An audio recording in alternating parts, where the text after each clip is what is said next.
just wanted to share with you that tonight's conversation with you is really more about sort of higher level conversation about what's going on in education today.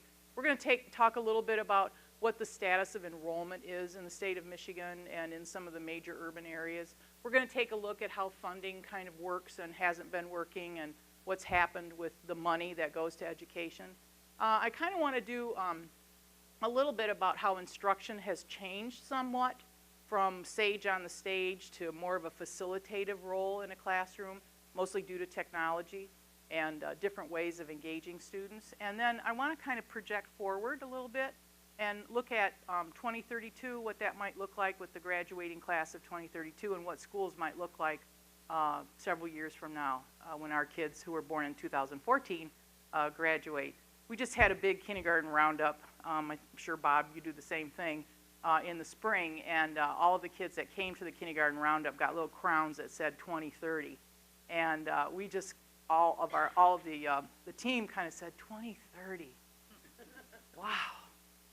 That was in books before, right? That was like apocalyptic year, and it's right around the corner. So that's kind of what I want to talk about tonight. I wanted to provide an opportunity for us to take a look at some data. Joan sort of said to someone, it was you, who said, Yvonne really loves to look at data, and I do. I really do like to make data-driven decisions. I really want to know. I mean, anecdotes are great for some decisions, but when you're looking at turning a district around the size of Lansing, you really need to have some hard data. Otherwise, the anecdotes that you're going to get are out of just some voices, but not all voices.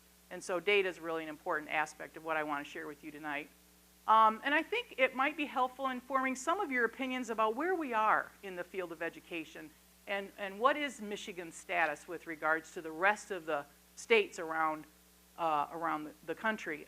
When I was at the Department of Education, I would always say to the board, I want to be the M state. I don't want Massachusetts to be the M state. I want Michigan to be the M state.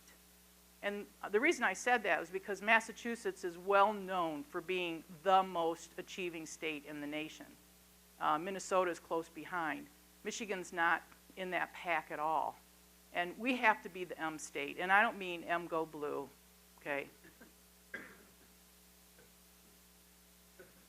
Go green, go white. Yeah, gotta say it, that's right. And you know, education is such a volatile conversation. Everybody has gone to school, pretty much. And everybody's had someone in their family go to school. So everyone has an opinion about what school's all about. Whether you're actually gainfully employed in the education industry or enterprise, or whether you went through education. And one of my favorite expressions is, we are prisoners of our own experiences. And so I want to have a safe conversation about education without necessarily hurting anyone's feelings or trying to, change anyone's real opinion about whether it's good or bad. I just want to present the data to you, have some ideas, and have a safe conversational environment, okay? Is that good? You look like a bunch of safe people to me, so. And I'm in their inner city, so I got earrings here that can come off real fast. Only the inner city people know about earrings, right? You all know what taking the earrings off fast means? Bob, you know. You don't? When girls fight, yeah, they go for the earrings, that's right. So you take those earrings off real fast. That's right.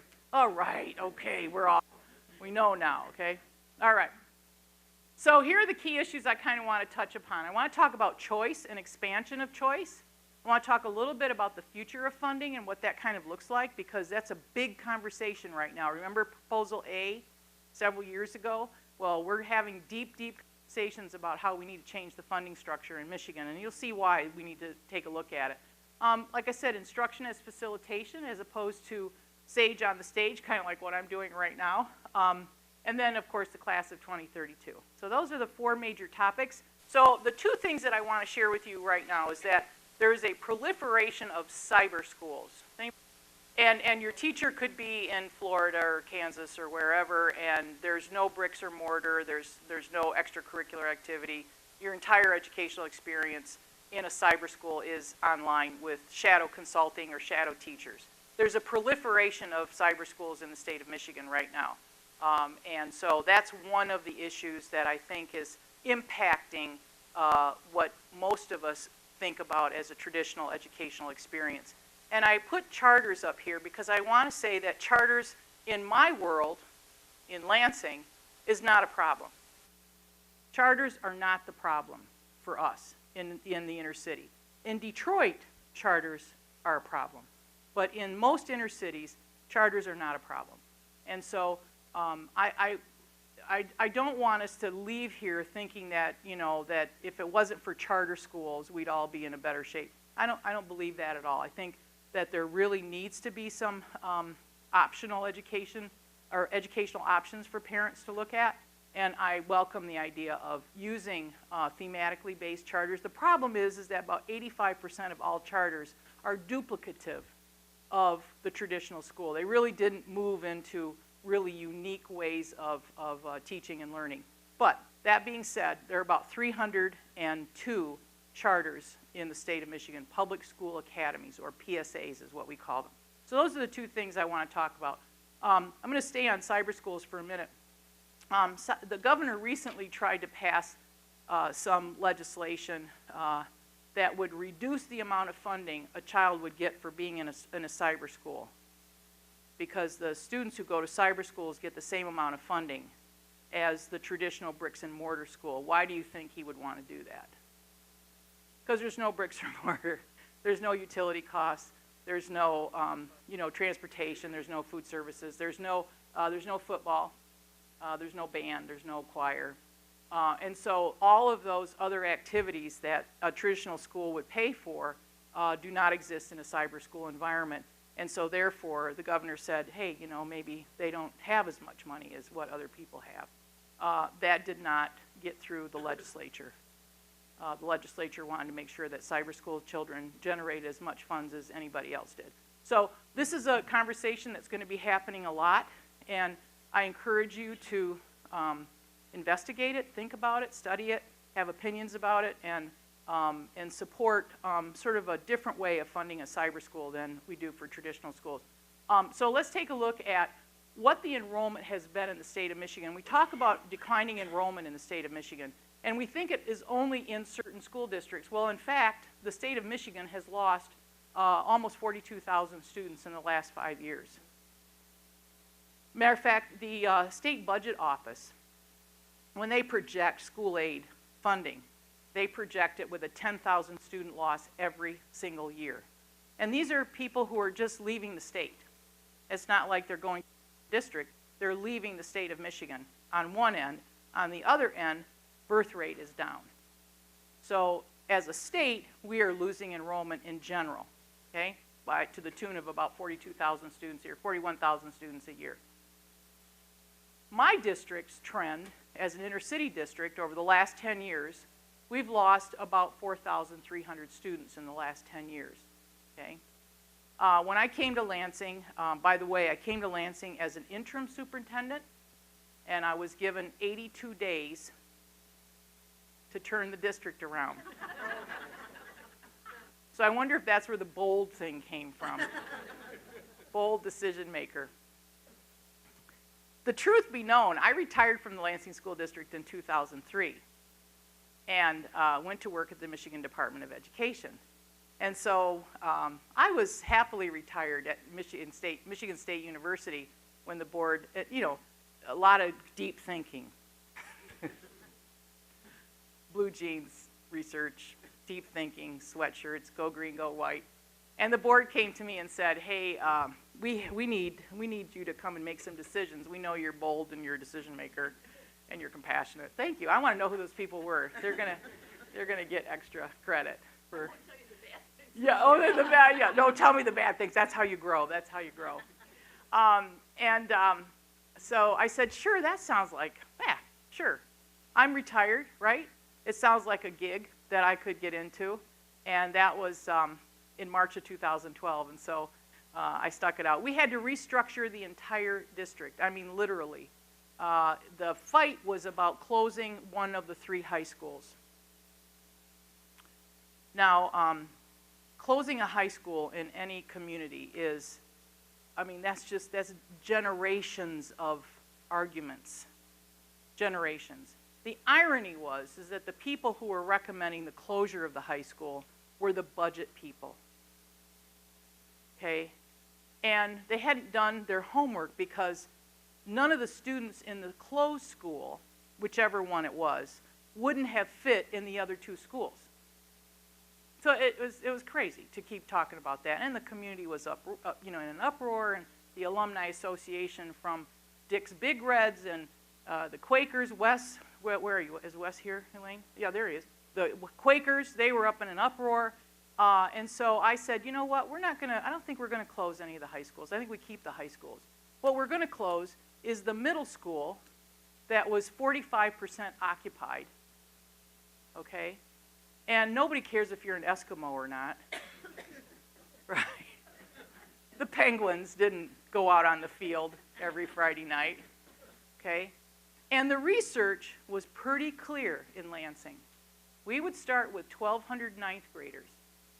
And by 10th grade, we had 800 10th graders. And by 11th grade, we had 600 11th graders. And we'd be lucky to graduate 500 seniors from 3 high schools. And the research said, most of the research that I used for the change, was that the middle school experience and that experiment was not working for 9th grade students. They were leaving that 8th grade, going into the big high school. And if they didn't make that adult connection that first semester, by second semester, they'd already decided to leave. And so I thought, hey, if I can I used to be a junior high teacher, not middle school, junior high. The 7th graders were my favorite. I love you, I hate you, I love you, I hate you, all in the same 5 minutes, right? And I thought, if you could get a 12-year-old, 13-year-old into the big house, into the high school, where they can go right down the hall and take advanced algebra classes, or they can go to pep rallies, they can be part of the band, they can be in the drama club, they can have some sense of belonging in that place. They know the teachers for the next 5 years, right? Let's try it. And we did. And of course, the parents said, you're not putting my 12-year-old with an 18-year-old, are you? And we said, nope, we're going to firewall some hallways, but they're going to be in the big house. You're not going to have them ride the same bus, are you? Nope, we'll put them on different bus runs. That lasted for a year.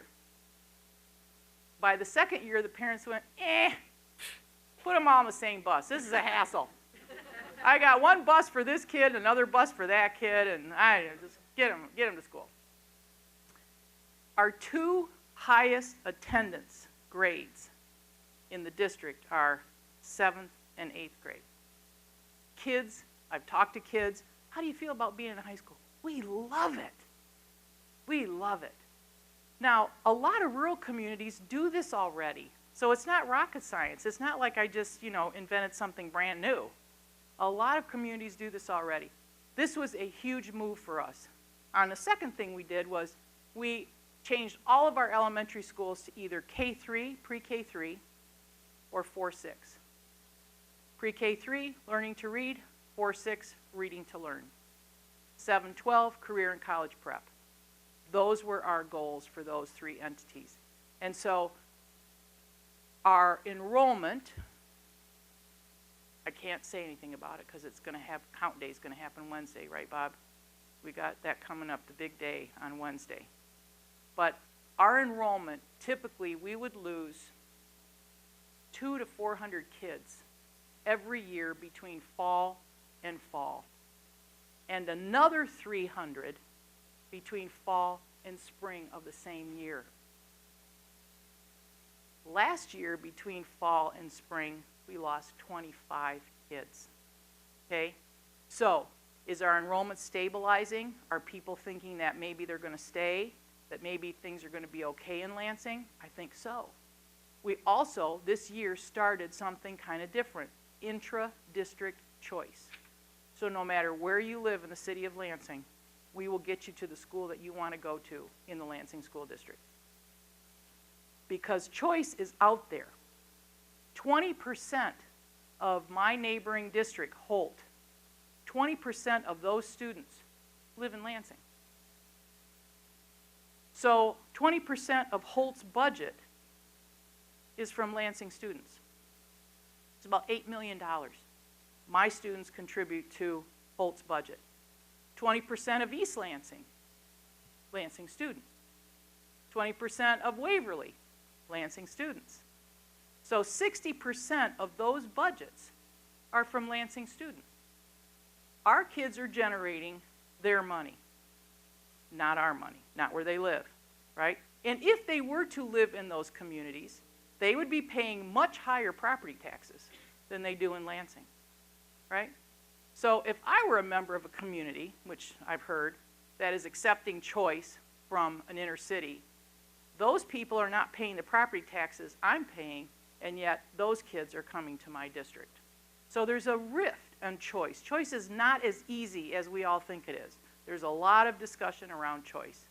So I wanted to make sure that our kids chose to stay in Lansing. So I said, if you live on the north side and you want to go to school on the south side, we'll get you there. We have 71 bus routes.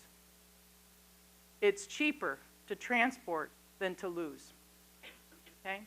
So our district is at, right now, we're at about 11,434, but who's looking at the numbers every day? Every day. Two things I look at every day. Every day. Enrollment and who's absent. What teachers are absent every single day I look at it. Typically we have about 90 to 100 teachers gone every day. 90 to 100 teachers gone every day. With a substitute fill rate average of about 73%.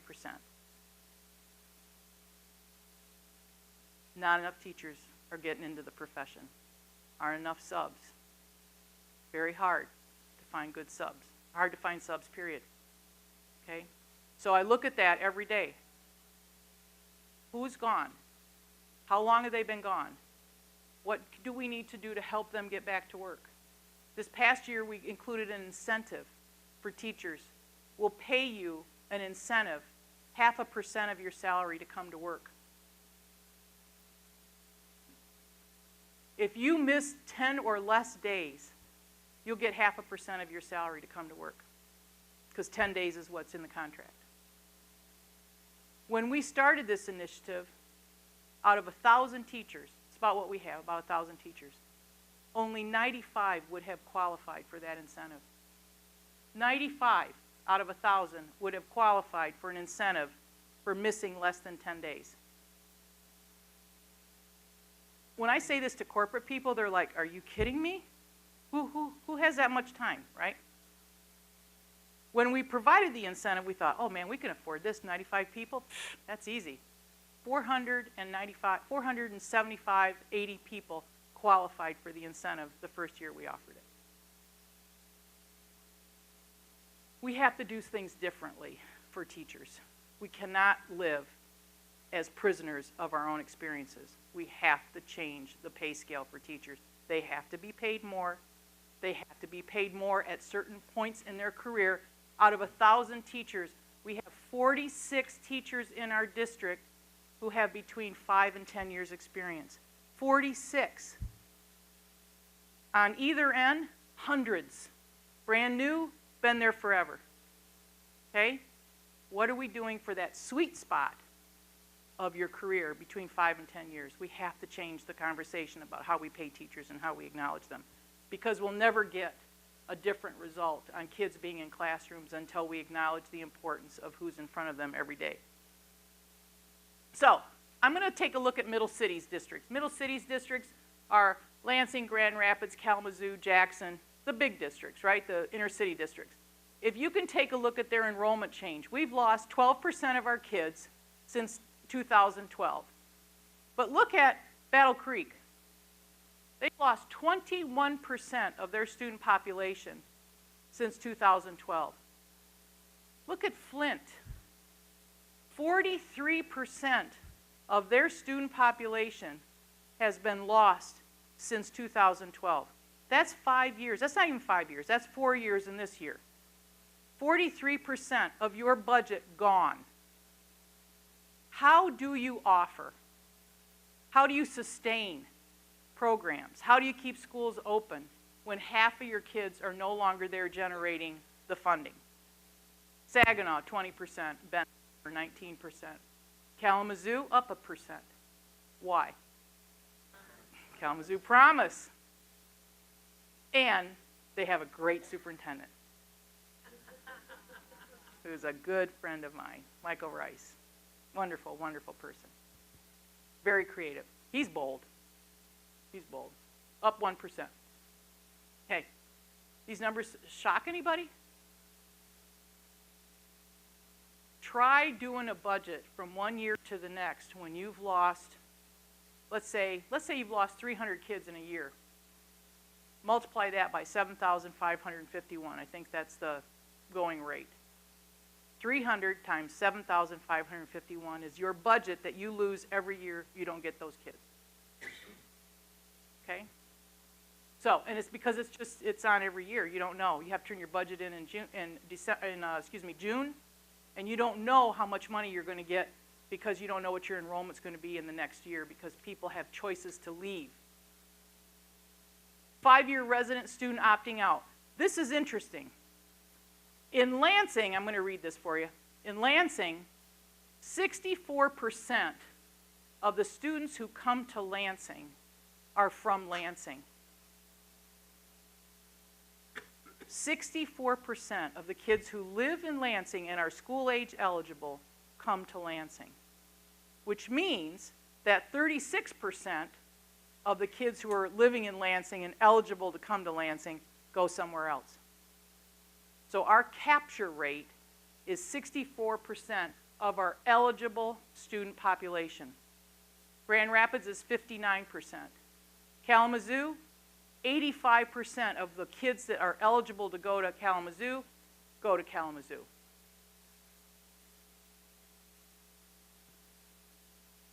Look at Flint. We have kids in our district that have chosen Lansing School District that live in Flint. 35% of the kids who live in Flint go to Flint. Okay, capture rate is a big deal for us in the inner city. Now, if you live in a more rural community or one that is not surrounded by other districts right on your border, capture rate is usually much higher because it's harder to get to a non-contiguous district as choice. Okay, your parents have to transport you. Now, your parents have to transport you here too, but you're right across the street. Not that difficult. So I was telling you about Holt schools, 20% of their district enrollment. In other words, 1,128 kids who go to Holt live in Lansing and go to Holt. And on down the line. At Waverly, 755 kids live in Lansing, go to Waverly. So choice for the inner city is a huge issue. And that's why I'm saying it's not about charters. It's about choice. To leave a district and to go to another traditional district that offers band, special ed, foreign language, choir, sports, all of the amenities that a district would offer.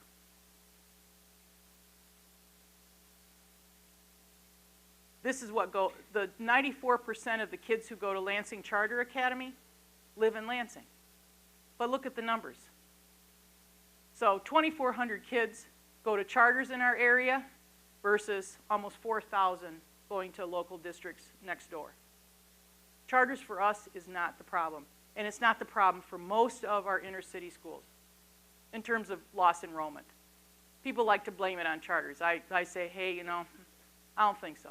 Charters are subject to the same criteria as public schools because they are public schools. They get public funds, they get public money. They have to take the MEP test. They have to be, they go by the same criteria with regards to priority status. They have to meet the accountability measures, just like a traditional public school. And I want you to take a look at Michigan's fund balances. A fund balance is the amount of money you have in your savings account as a school district. for a rainy day fund or for extra activities that you want to be able to offer your students. When I got to Lansing in 2012, we were in a $13 million operational deficit. 13 million. Okay? So you can't operate a district when you're in a deficit. You have to get rid of that deficit. And by the great generosity of our staff who gave up their planning time, we negotiated the contract with them, and we said we need about $8.5 million to get through the next 2 years. And this is what we're saying. You either have to take a 15% pay cut, or we have to eliminate your individual planning time. Because individual planning time at the high school level is 0.2 FTE, 0.2 full-time equivalent employee. And a full-time 0.2 FTE is $20,000. So each hour of planning was $20,000 that wasn't going towards direct instruction. Not that it's not important, but when you're $13 million in the hole, $20,000 per teacher. Same thing with our elementary teachers. They had 225 minutes of planning per week. And that planning was given to them with 63 people who were art, music, and physical education teachers. Of the 63, 20 of those teachers had certificates in art, music, or PE. Everybody else was a general ed teacher that had bumped into those positions or applied for those positions through attrition. So we eliminated those 63 positions. If you don't think the arts community was mad at me, you don't know the arts community. They were so mad at me for eliminating the arts. I did not eliminate the arts. I had to eliminate planning time. Each teacher, in exchange for that planning time, got $5,000 stipend. It was cheaper to give everybody a $5,000 stipend than it was to continue paying for planning time, individual planning time. Now, that was back in 2013. Fast forward 3 years. We now have started to creep back in planning time, but it's collective planning time. We have late start Wednesdays, collective planning time. I was an assistant principal at a high school. I know that some people had first hour planning. Some people had sixth hour planning.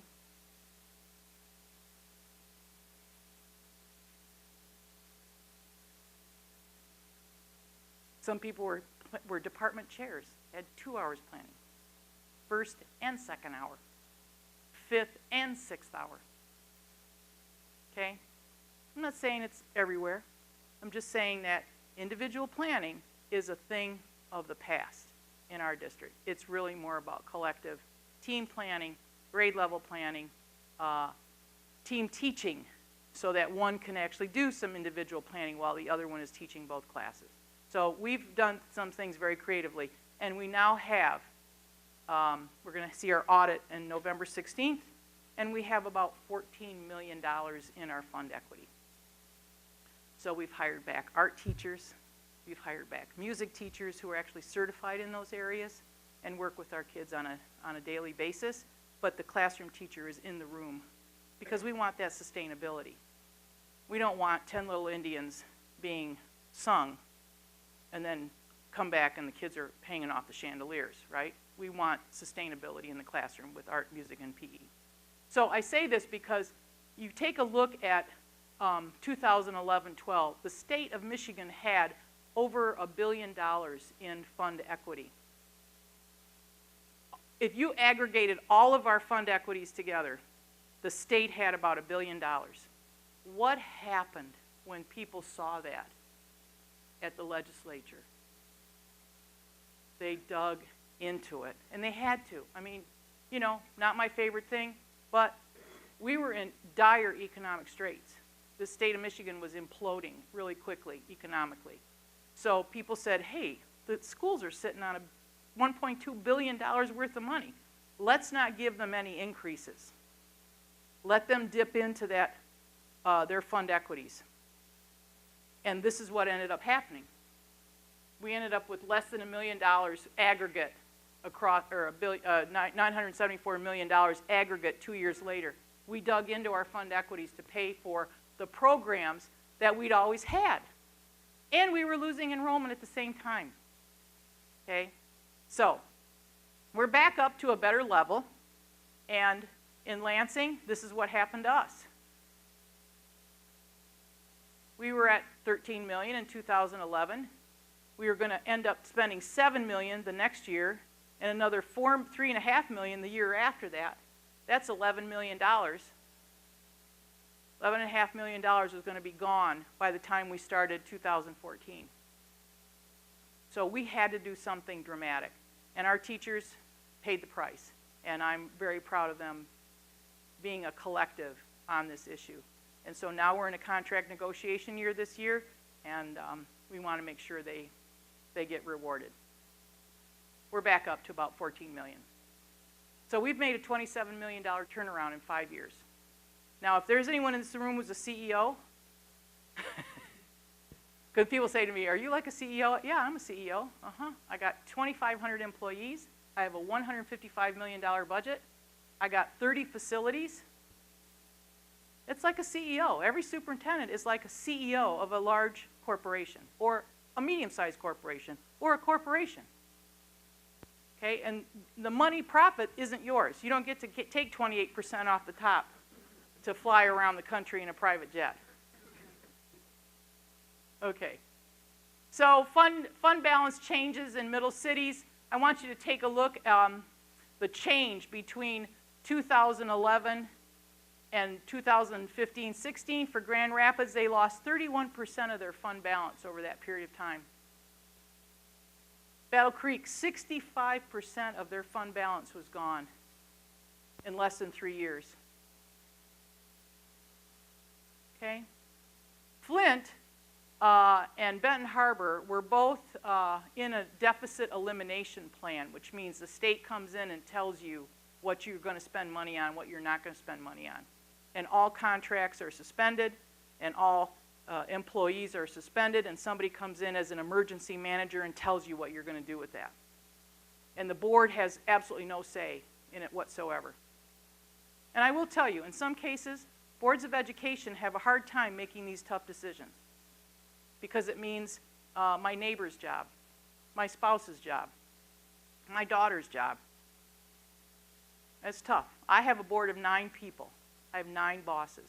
And I always say, you guys made the tough decisions, and I'm really proud of you for making them because I can recommend it. The superintendent can recommend to a board. The board has to make the final decision. So I have a great board and very proud of them. So a lot of lost money, which brought Michigan back. Okay, so I like to think that Michigan has come back because of public education. I think we came back because of us. So this is kind of a complicated chart, but it shows what the expenditure per student is across our districts. And you'll have this PowerPoint later, but this is including not only the foundation allowance, which is about $7,500, but also all state and federal money on top of that, like Title I, Title II, at-risk, English language learner. And the one thing I want to share with you is that in Michigan, and this is a future you have to think about because this is a reality that we're all going to have to deal with as we move down this road on funding.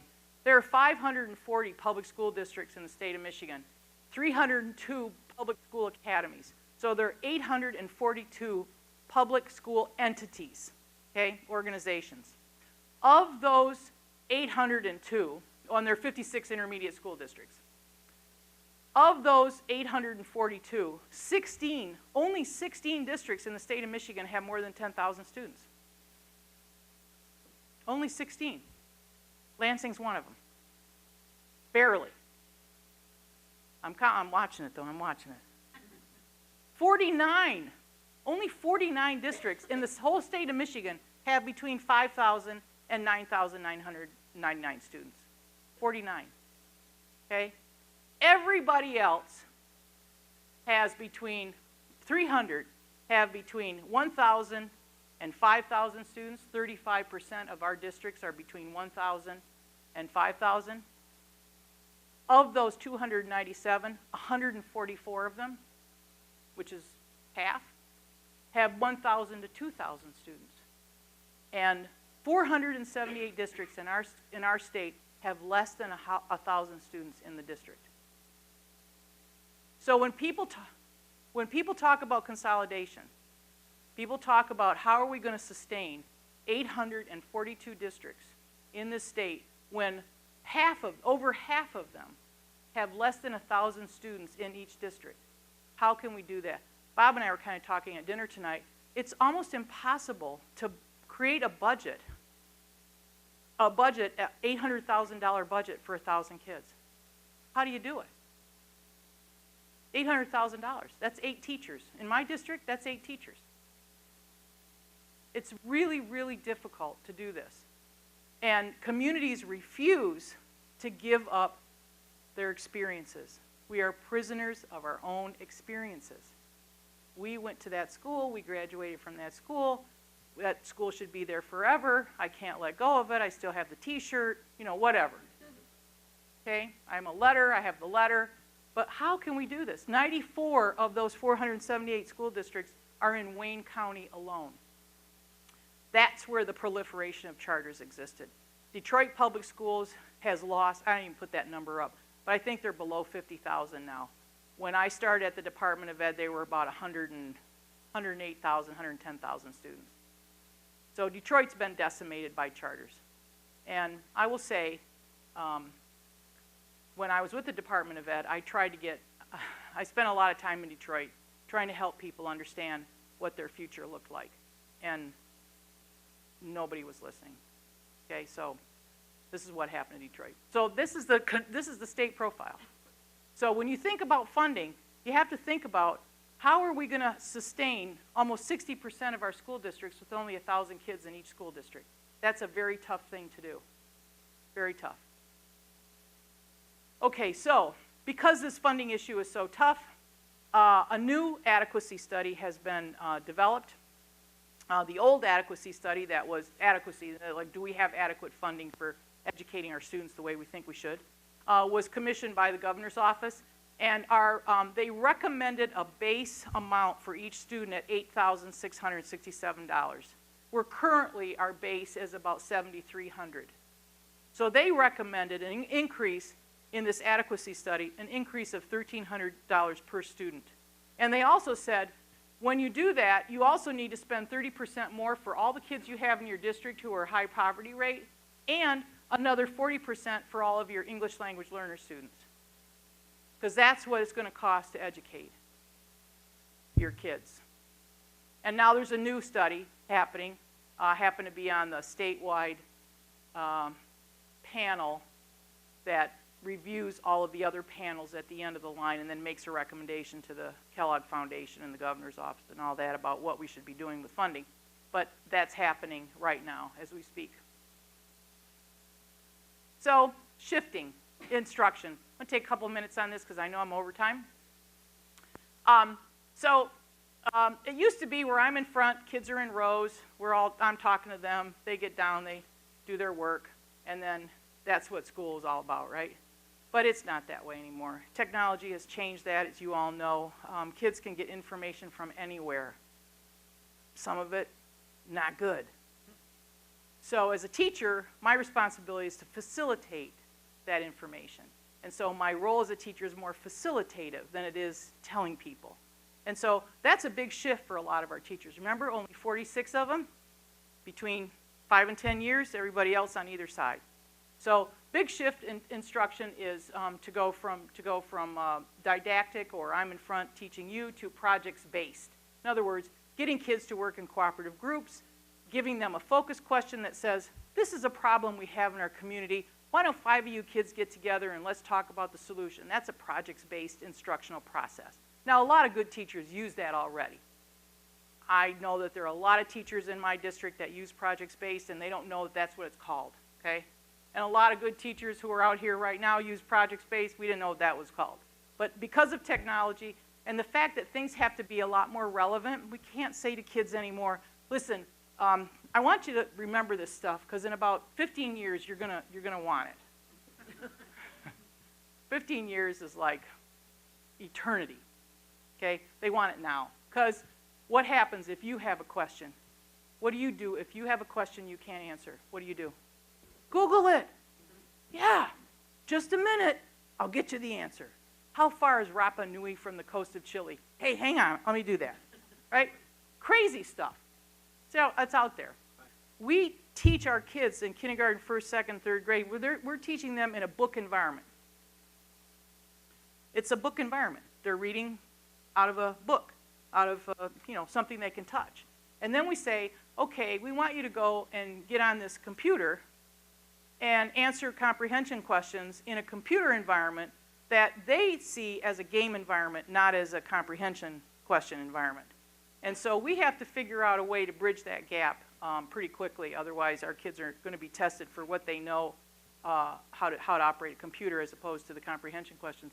The other thing about this is early college and career preparation. I know from the 40-odd years that I've been in education, we've always struggled with what's the purpose of a public education. Is it to create an informed citizenry? To participate fully in a democratic society? Is it to create a socially mobile, economically mobile community? Is it to prepare kids for a career and gainful employment? And so I think all three can exist, but I'm off the dime on the gainful employment, and I'll tell you why. Because I am 2 months away from Social Security. And the data's telling me nobody's contributing. Okay? We got to get them contributing. We got to get them gainfully employed. So we created something called the Pathway Promise, which Joan alluded to. And what we've done in our district is we have aligned all of our schools into 3 distinct pathways of career and college preparation, from kindergarten all the way up. And of course, you have an intra-district choice, so you don't have to go to the pathway. You can go to whatever pathway you want. But we have a visual and performing arts pathway with new technologies. We have a skilled trades, advanced manufacturing. Go figure in Lansing, why would we have advanced manufacturing with the ATS plant right down the street? And STEAM careers, and we have a biotechnology and international baccalaureate pathway. And so kids, they'll have benchmarking experiences in 3rd grade, 6th grade, 10th grade, including internships and mentoring. And the Chamber of Commerce and the business community love this because they know now where their efforts are focused. And we have a huge biotechnology environment in Lansing. And I just want our kids to be dreaming big about what they can do with their lives, as opposed to just remember this stuff in 15 years when you get a job, you'll need to use it. I want them to use it now. I want them to feel the passion about what they want to do with their lives as they grow up. So early college pathways, we have both of those in our district, and that's really going to be the future for education as we move forward. Yes. The other thing that we're doing is teaching approaches. So I was telling you that teaching approach has to change. We have a project in Lansing that's been going on for 5 years. It's called I Collaborate. And we send data coaches into each one of our classrooms to observe instruction, because my belief is the outcome data, state testing, outcome data, is not going to change unless the process changes. We're going to get the same results. So we go into the classrooms and we find out what percentage of time in a student's day is a teacher in front of the classroom. So if you look in 2012, that red bar, 43% of the time in a K through 3 environment, 43% of the time the teacher was in front of the kids teaching. Okay? Several years later, 30% of the time. Scaffolded, which means groups, different grouping working together, different groups. 9% of the time was scaffolded. We're up to 23% of the time now. So the idea is that our instructional practice has to change. And you know what? When teachers look at their data, they go, wow, this is really cool. I didn't know that I was doing this. Okay? You can't have a first grader sitting in whole group instruction, whole group, for 4 hours out of their day. You just can't. The little boys are they're gonna take their pencils out and start pounding people with it, right?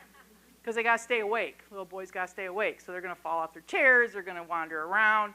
So you gotta change your practice. And you can't blame them for this. We have to accommodate this. Yeah, you don't need that. These are our pathways. Okay, So, Sexton High School, go Big Reds. Dick, over here is the STEM, STEAM, advanced manufacturing, and skilled trades. Everett High School Everett's got about 1,700 students. Sexton's hovering around 900. Eastern's about 1,300 students. Those are the three pathways, and I was just telling Joan today, and I think I can make it public because I got an email that said we're in. I got an email last night, a couple of nights ago, from Senator Peters' office, and it said, and it was like, you need to read this from Senator Peters. And I'm like, oh, okay, what happened? What did I say? What did I do? And I opened it up, and we just got awarded a 5-year magnet grant for $15 million over the next 5 years to change 6 of our schools. Thank you. So excited. Everyone was like so excited. We were like, oh my gosh, okay, we can really do this now. We can do this. This was the dream. This was the vision. We can really do this. Half of the population in this country live in just 10 states. Half of the population of the United States live only in 10 states, and half of them live in suburbs. Okay? There are 80,000 schools nationwide, and half of them are in rural communities. If you look at this, half of them live in 10 states, half live in suburbs, but half of the schools are in rural communities. And we have a changing economic environment. We are now out of the agrarian age, most of us, and into the industrial age now. No, we're in the information age, okay? Things are changing quickly, and they will exponentially change. And I thank God for every farmer on earth, because where would we be without them? I don't know. We'd be Bangladesh. Okay? So we have to pay attention to these demographics. Half of the United States moves within 5 years in the same state. People are moving. We're not sedentary any longer. We're moving around. Bud Hodgkinson, who's the article that I think is, Elaine, I think it's online or something, you sent it to people, not the Armstrong, the other article. Bud Hodgkinson used to say, he was a demographer, where were you born? Think about where you were born. And if you went to college, where did you go to college? And then if you went to college and you went to get a job, where did you get that job? And he would say that the difference in location between where you were born and where you worked, between all that's about 80 miles.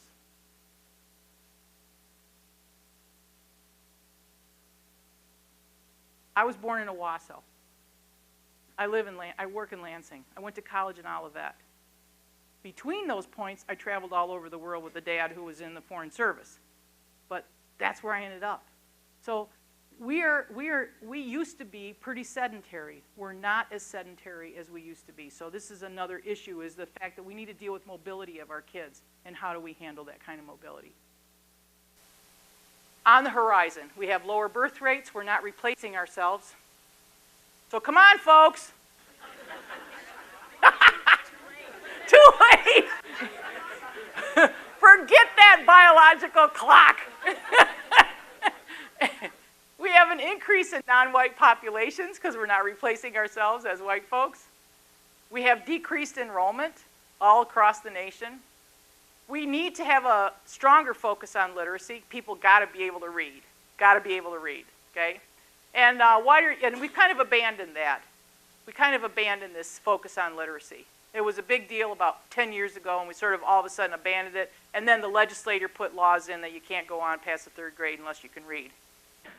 Wider use of technology, seriously one-to-one, flexible hours for schooling. I just had a conversation today about doing Tier 2, Tier 3 schooling, meaning you start at 10:30 in the morning, you go to 5:30, 6:30 at night. We know that high school kids learn better if they get to sleep in a little bit longer. We have schedules that are adult-based, not kids-based, and we've got to do some more flexible schooling. We're looking at changes of interest groups as opposed to chronological grade levels. That's a big deal that's coming on the horizon, especially with career preparation. Individual learning plans so that students are paced according to what what they are learning at, instead of someone who's a quick learner has to sit around and wait for everybody else to catch up, and vice versa. A heightened interest on careers. Fewer teachers. I just told you there aren't enough teachers out there. We need to have more teachers. We're growing our own now in Lansing. We're going to start a brand new program this year of growing your own teachers. And of course, there are fewer leaders and principals and superintendents. There are 100 new superintendents this year alone in the state of Michigan. 100. So there are fewer of us going around.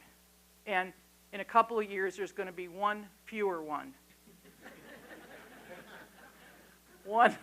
one less. Okay. And that's my thank you.